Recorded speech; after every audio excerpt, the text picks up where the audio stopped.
خالق کائنات جل جلالہ قرآن مجید فرقان حمید کے اندر بھی اللہ تعالیٰ ارشاد فرماتا ہے، آج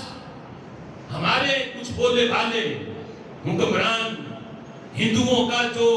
تہوار آتا ہے اس موقع پر ان کے تہوار میں شامل ہو کر ان کے ساتھ اس قسم کا محبت کا اظہار کرتے ہوئے پاکستان کے نظریے پہ حملہ کرتے ہیں اور کہتے ہیں کہ یعنی کوئی فرق نہیں، صرف ایک لائن کا فرق ہے، آپ بھی ہمارے بھائی ہیں، یعنی ہندوؤں کو بھائی کہہ دینا، اور پھر یہ کہ ہم اللہ کی عبادت کرتے ہیں وہ بھگوان کی کرتے ہیں، تو اس میں کوئی فرق نہیں معاذ اللہ۔ تو اس قسم کی باتیں انہیں سوچنا چاہیے کہ وہ مسلمانوں سے کس قدر ہندو نفرت کا اظہار کرتے ہیں، اور یہ میں نے عملی طور پہ دیکھا۔ حالانکہ ہمارا تو مذہب ہی اتنا ستھرا ہے، اتنا شفاف ہے کہ جو ہندوؤں کے مذہب میں جتنا گند ہے اتنا کسی اور میں نہیں۔ ہمارا تو مذہب ہی اجازت نہیں دیتا کہ ہم ان کے پاس بیٹھے اور ان کے قریب ہوں، چہ جائے کہ ہندو کسی مسلمان سے نفرت کرے۔ میں نے عملی طور پہ دیکھا، میں مرتبہ کراچی سے یعنی واپس آ رہا تھا تو ٹرین کا سفر تھا، تو حیدرآباد سے پہلے ہی ٹرین جو ہے نا وہ حیدرآباد رکنی تھی، تو ہم اپنے کیبن سے اٹھ کے تو دروازے کے قریب جو کیبن تھا وہاں بیٹھ کے، خالی تھا۔ تو جب ٹرین رکی حیدرآباد تو وہاں ایک فیملی سوار ہوئی، تو ہم جب وہ کیبن میں اس میں بیٹھنے لگے تو ہم وہاں کیبن سے نکلے تو انہوں نے بڑی یعنی بیزاری کا اظہار کیا ہم سے کہ یہ ہمارے آنے سے پہلے ہماری سیٹوں پہ یہ کیوں بیٹھے ہوئے ہیں۔ تو بعد جب ٹرین چل گئی تو وہ جو ٹرین کا اندر گارڈ تھا وہ ہمارے پاس آیا، آگے کہنے لگا کہ آپ کی وجہ سے ہمارا بڑا نقصان ہوا ہے۔ میں نے کہا وہ کس طرح؟ کہتا جی وہ ٹرین کے اندر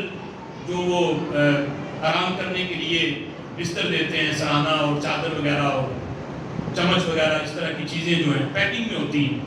وہ دیتے ہیں، برتن وغیرہ پانی پینے کے لیے گلاس وغیرہ، حالانکہ وہ پیکنگ میں تھے، ہر وہ کیبن کے اندر رکھتے ہیں۔ تو کہتے ہیں کہ یہ ہم نے ان کے کیبن میں بھی رکھا، لیکن انہوں نے وہ باہر پھینک کے ہم سے نئے چیزیں منگوائیں اور یہ آپ کی وجہ سے ہمیں وہ نئی چیزیں دینی پڑی۔ میں نے کہا ہم نے تو انہیں ہاتھ تک بھی نہیں لگایا۔ کہتے یہ اصل میں ہندوؤں کی فیملی تھی جو یہ سوال ہوئی، اور یہ اس وجہ سے ہم سے ناراض بھی ہوئے کہ ہمارے آنے سے پہلے یہ مولوی ہماری سیٹوں پہ کیوں بیٹھے، کیوں انہیں بیٹھنے دیا۔ انہوں نے سیٹیں بھی صاف کروائیں اور یہ چیزیں بھی ہم سے نئی منگوائیں۔ تو ہم نے اسے پکڑ کر اپنے پاس بٹھایا اور کہا کہ انہوں نے نفرت کیا کرنی ہے، انہیں یہ سوچنا چاہیے جس گائے کا پیشاب ہمارے بدن پہ معمولی سا لگ جائے تو ہم کہتے ہیں ہمارا بدن ناپاک ہے، ہم بدن کو نماز پڑھنے کے قابل نہیں سمجھتے جب تک بدن پاک نہ کر لیں۔ ایک قطرہ بھی لگا ہو تو ہم کہتے ہیں کپڑا ناپاک ہو گیا، بدن ناپاک ہو گیا، اور یہ اتنے گندے ہیں کہ اس پیشاب کو یہ پیتے ہیں اور ہاتھ میں پکڑ کے اپنے سروں پہ لگاتے ہیں۔ انہوں نے ہم سے کیا نفرت کرنی ہے؟ ہمیں پتہ چل جاتا کہ یہ ہندو فیملی ہے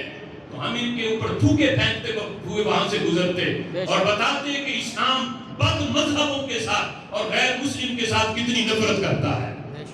ہندوؤں کے ساتھ ہمیں کتنی نفرت ہے۔ ہمیں کہ ہم تو وہ جو پیشاب ہے ہم اس کو نجاست سمجھتے ہیں، اور دودھ جسے ہم پاک سمجھتے ہیں وہ ہم پیتے ہیں، اور پیشاب سے ہم اپنے دامن کو بھی بچاتے ہیں۔ یہ اس پیشاب کو پیتے ہیں، اسے اپنے لیے جو ہے وہ باعث شفا اور باعث برکت سمجھتے ہیں۔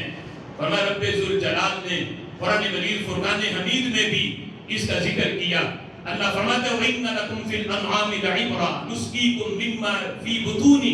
مِن بَيْنِ فَرْثٍ وَدَمٍ لَبَنًا خَالِصًا سَائِغًا لِلشَّارِبِينَ۔ پاکستان کا نظریہ اگر ڈھونڈنا ہے تو قرآن میں بھی مل جائے گا۔ لوگ کہتے ہیں یہ نظریہ نکالا کہاں سے؟ ہم کہتے ہیں ہم نے یہ نظریہ قرآن سے نکالا۔ اللہ نہیں چاہتا کہ گند جو ہے وہ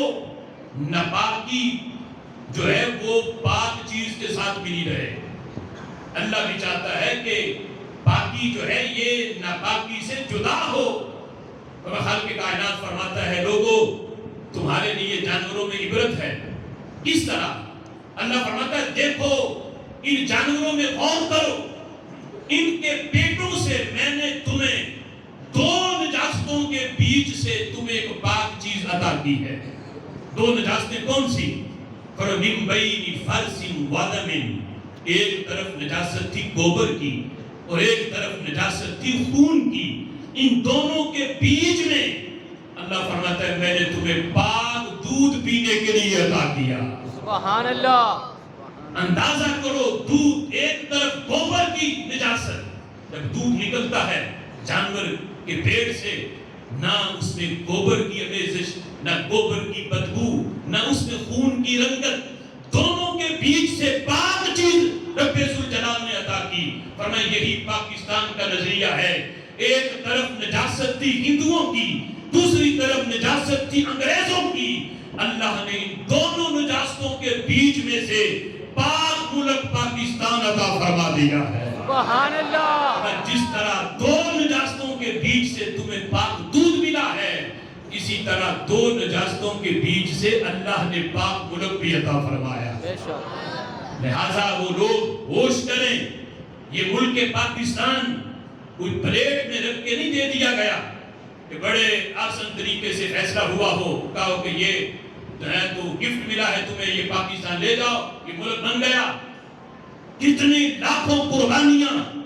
کتنی ماؤں کی گودیں بیان کی گئی، کتنی عورتوں کے شوہر جو ہیں ان کو شہید کیا گیا، کتنے بچوں کو یتیم کیا گیا، کتنی عورتوں کی عزتوں پہ حملہ کیا گیا، اتنی قربانیوں کے برعکس، اتنی قربانیوں کے صدقے میں خالق کائنات جل جلالہ نے یہ ملک عطا کیا۔ اور آج اس ملک کے جو آزادی کا دن ہے، اس کو ہم گانے باجے اور ڈول ڈمک کے اور رقص و سرور اور شراب نوشی کی محفل سجا کے اگر ہم یہ جشن منائیں تو پھر ہندو بھی ہم پہ مسکراتے ہوں گے اور ہنستے ہوں گے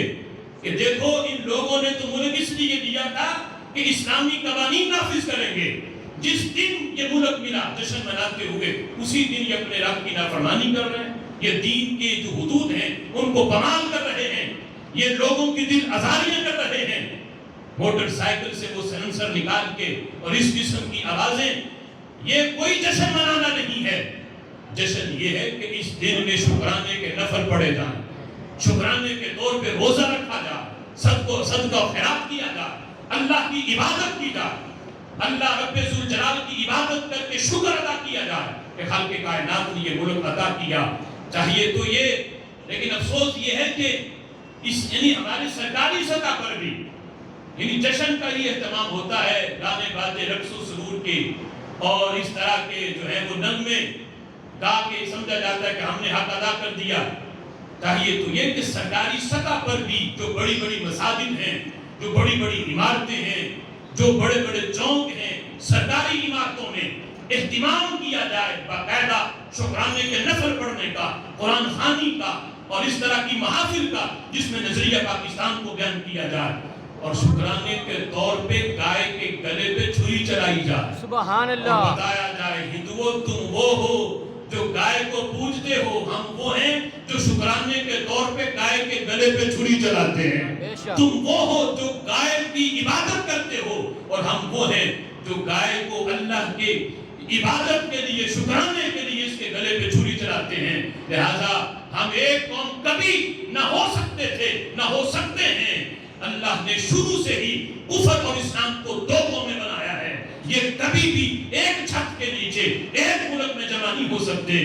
ہندو اور قوم ہیں، مسلمان اور قوم ہیں، اس لیے کہ ہندو گائے کو عبادت کرنے والے ہیں اور مسلمان وہ ہیں جو اللہ کی عبادت کے لیے شکرانے کے طور پہ گائے کو ذبح کرنے والے ہیں۔ لہذا وہ دن آنے والا ہے، اس سے پہلے یہ ارادہ کریں کہ ہو سکے تو اس دن شکرانے کے طور پہ روزہ بھی رکھا جائے، شکرانے کے طور پہ اپنے گھر کے اندر محفل میلاد کا انعقاد کیا جائے، قرآن خوانی کی جائے، اس پہ جو ہے وہ لنگر کا اہتمام کر کے ان کے احسان ثواب کے لیے کہ جو ہمارے اسلاف نے، ہمارے بھائیوں نے اس ملک کو حاصل کرنے کے لیے قربانی دی، ان کو خراج تحسین پیش کرتے ہوئے ان کو احسان ثواب کیا جائے۔ اللہ تعالیٰ اس دن کو جو اسلام کے مطابق جو نظریہ ہے اس کے طور پہ منانے کی اللہ تعالیٰ توفیق عطا فرمائے۔